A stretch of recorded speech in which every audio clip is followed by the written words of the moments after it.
Hi guys, in this short tutorial I just want to explain how to add a freeze frame. You want to sometimes just drag out a certain clip a little bit longer in the video, and I just want to show you how to do that. And by the way, I'm Colin, this is Final Cut Bits, welcome to the channel, and let's get straight into it. Alright, so we have this clip here, and just say we want to just spend a moment to analyze the beauty, if you like, and add a freeze frame.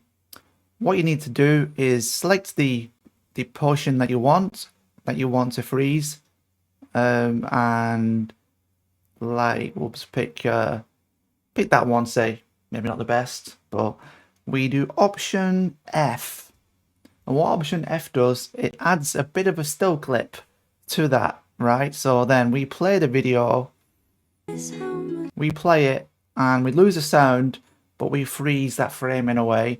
So then we can just like adjust the length of it to our liking.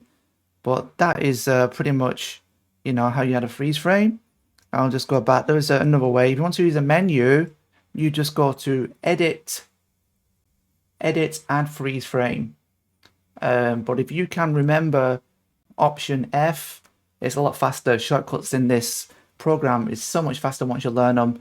I do most of my editing now with all shortcuts. They're all in my head, and I tell you, it's rapid. You're not messing about looking for menu items, things like that. But the thing to do is just try and use Final Cut Pro every day if you can, and the shortcuts really stick in your mind. And before you know it, you're editing lightning pace.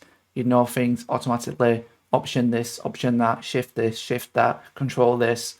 You just know it, and you're cutting through your timeline in record speed before you know it, and you're editing your projects in half the time. But yeah, anyway, consider subscribing, hit the like button if you enjoy these videos, and I'll see you in the next video. Thanks for watching. Peace.